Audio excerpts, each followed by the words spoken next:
J'étais en plein plaidoyer. Je m'attendais à ça. Mais j'étais simple. J'étais calme. J'ai eu un coup de fil de ma belle-sœur qui me disait que ton mari était hospitalisé, que ça n'allait pas. À la fin, elle m'a dit, je crois qu'il a été empoisonné. J'ai raccroché sans rien dire. J'ai abandonné mon procès et je suis allée à l'hôpital, au chevet de mon époux, au chevet de mon mari, le père de mes enfants, l'homme pour qui je définissais ma vie, l'homme qui m'avait humilié, l'homme qui m'avait pris pour un meuble, l'homme qui ne m'avait pas respecté. J'étais là, je regardais cet homme à l'agonie, en train de vivre ses dernières heures, parce que je savais qu'il ne passerait pas la nuit. Je m'étais préparée, j'avais tout fait, que les accusations se portent sur sa jeune épouse. La nourriture qu'il avait emmenée, qu'elle avait apportée ce jour-là, n'était pas terminée. C'était facile de faire une analyse de cette nourriture. Alors je lui ai demandé à ma jeune coépouse que s'est-il passé. J'étais en larmes, mais bien calme. Je ne l'ai pas non plus me jeter au sol. Parce qu'on dit souvent en Afrique, ceux qui pleurent beaucoup, il faut les soupçonner. Et elle pleurait vraiment beaucoup. Elle était à chaudes larmes. Oh la pauvre! La meurtrière, me disais-je. Je souriais au fond de moi. Je disais, ce n'est que le début de ton calvaire, ma pauvre fille. T'es rentrée dans l'encre de loup. Elle n'était pour rien, oui. Certainement. Et certainement pas. C'est alors que mon mari décéda. Ce jour-là même, j'ai pleuré. Je voulais comprendre. J'ai demandé une autopsie tout de suite. J'étais son épouse après tout. J'ai demandé une autopsie. Et j'ai demandé qu'on sache pourquoi, que s'est-il passé, pourquoi il vomissait du sang, qu'il a été empoisonné, par quoi et comment. Mon mari ne buvait pas. Et je dis à tout le monde, il ne buvait pas, il ne fumait pas. Comment a-t-il été empoisonné? Ils étaient efficaces, les médecins. Ils étaient perspicaces même. Mon mari avait commencé à être empoisonné, ça faisait 5 ans. Et on allait à la 6e année. Donc, en réalité, il a commencé à être empoisonné depuis le mariage. Mais qui pouvait bien l'empoisonner?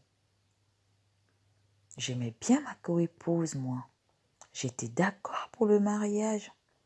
J'ai signé tous les documents pour qu'il se marie à nouveau. J'étais d'accord avec ce mariage. Comment? Qui a bien pu le faire?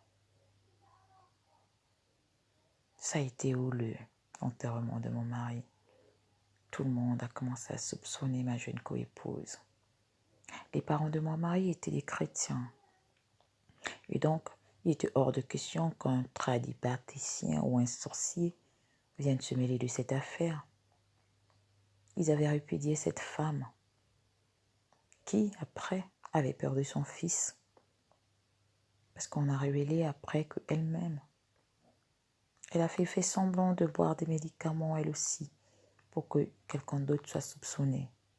Donc, c'est-à-dire moi, elle voulait me faire porter le chapeau à une sainte comme moi, qui l'avait acceptée dans ma maison, qui était d'accord qu'elle épouse mon homme.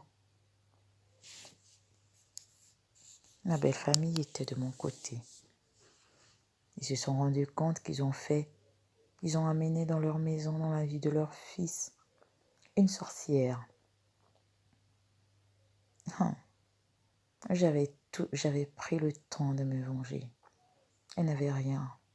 Elle était repartie avec rien du tout. Elle avait perdu cet homme qu'elle avait ravi à une autre. Elle était sortie de cette maison où elle s'était incrustée. Je lui ai laissé la vie. Et elle est partie avec ce titre de meurtrière, de sorcière, qui devrait la suivre toute sa vie. Aujourd'hui, je me demande, je suis heureuse. J'ai eu tout ce que je veux parce que les documents qui avaient été signés, tout me revenait à moi et à mes enfants. Il n'y avait rien pour quelqu'un d'autre. C'était écrit noir sur blanc. Aucun parent ne serait venu réclamer quoi que ce soit. J'avais pris le soin d'écrire en petits caractères en bas des choses que moi seule savais ce qui était écrit. Et comme j'avais pris des avocats, les avocats prennent le soin de lire tout ce qui est en bas, toutes les clauses. Il était stipulé que si un jour il venait à mourir par n'importe quel moyen et qu'on découvrait que c'était l'une de ses femmes qu'il avait tuée, cette femme n'aura rien. Avait-il écrit? Ou avais-je écrit? Je m'étais préparée. J'étais une avocate et une très bonne avocate. Personne, même dans mon entourage, n'a pu soupçonner que j'aurais pu tuer mon mari.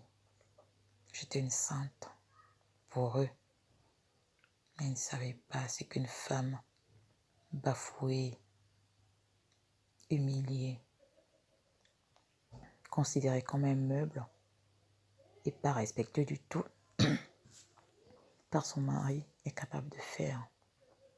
Et à vous les hommes qui traitez les femmes pour des chiffons, les femmes qui ont vécu avec vous, qui ont commencé, qui vous connaissent, qui connaissent vos débuts, qui connaissent la boue dans laquelle vous êtes sortis ensemble.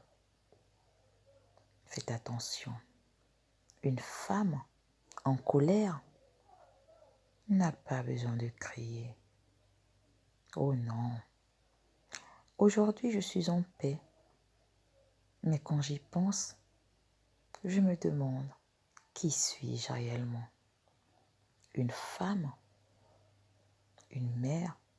Une épouse? Ou tout simplement un assassin?